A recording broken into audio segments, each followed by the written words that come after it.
Hey, what's going on, guys? I'm going to talk to you today about a true crime story that happened not in Mississippi, but in Georgia, actually in Beaufort, Georgia, which is about 35 miles from Atlanta.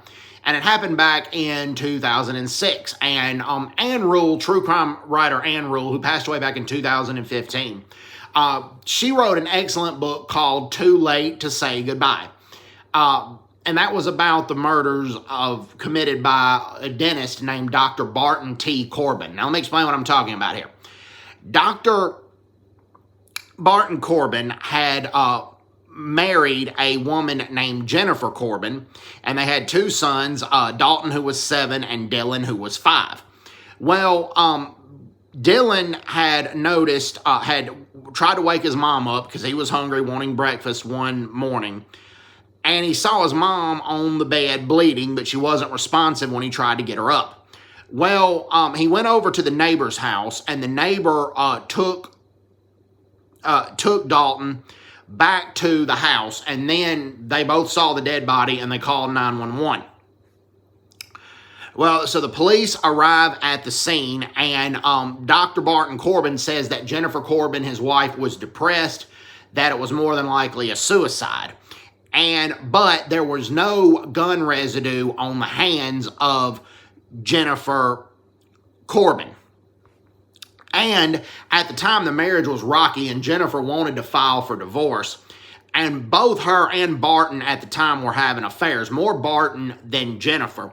Barton was seeing a woman, his own dental hygienist named Dara Prentice. More than likely, that's an alias, according to Ann Rule's book, Too Late to Say Goodbye. But Dara Prentice was one of the women he was having an affair with. And then Jennifer Corbin was having an online affair with this online thing called EverQuest. And she had met what she thought was a guy named Chris. And they exchanged a lot of intimate messages. And Jennifer wanted to move in with Chris and leave Barton for Chris. Now, Bart had the affairs first with Dara Prentice. And then he also coached Dalton's Little League team, and he was very, very harsh on Dalton if Dalton ever performed poorly. And Jennifer's parents made note of that, and they thought maybe that's just how Barton was brought up, because Barton Corbin's father was a military police officer in the Army, and then when he got out of the Army, the dad went on to start a chemical company. Well, Barton Corbin then went, he went to the University of Georgia, then he became a dentist. So maybe they thought that's just how he was brought up. He was brought up in a rigid military environment, no big deal. But Jennifer started having an affair, and then she started confiding in her friends that things just weren't right with Bart, and Bart was just like very controlling and very manipulative towards her. Well, when she found the affair, I'm putting woman in quotes, the man, Chris, on EverQuest turned out to be a single bisexual woman named Anita Hearn. And Anita admitted she had a crush on Jennifer and that she was a single bisexual woman, but Jennifer wasn't interested in going with the same sex. She wasn't gay or bisexual. She was heterosexual.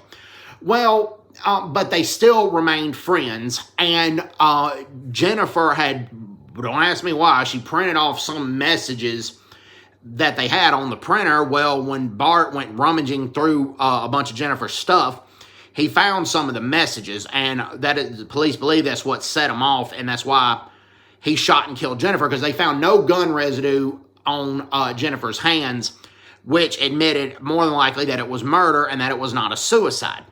Also, the gun that Barton had used, the caliber and the gun, the police had traced back to a guy in Troy, Alabama named Richard Wilson. And Richard Wilson agreed to cooperate with authorities. And Richard Wilson said he had gave that gun to Barton Corbin to be used for the murder. And Barton Corbin pled guilty to that murder. He also pled guilty to another murder that happened in 1990 with a dental student named Dolly Hearn. No relation to Chris's friend. No relation to Jennifer's friend Anita Hearn, also known as Chris. No relation. But Dolly Hearn in 1990 was found dead in her bed, and back in 1990 they didn't have the forensic technology that they have now, so it was ruled a suicide. But Barton Corbin confessed to committing that murder. The family of Dolly Hearn said she was a little down and depressed at times, but there was no way she was suicidal. They did not believe that Dolly Hearn would ever kill herself. And the reason Barton Corbin killed her is because he was having a relationship with Dolly Hearn, and Dolly Hearn tried to end the relationship, but Barton Corbin was such a narcissist and sociopath, he would never let a woman dump him. He always had to do the breaking up. And that's where it turned into murder, and that was the same with Jennifer when Jennifer wanted to leave Barton Corbin. And when Richard Wilson said that was his gun and he gave it to Barton, after all that, Barton Corbin pled guilty to the murders. Because Barton Corbin was known by Jennifer and the family to go to Troy, Alabama from time to time.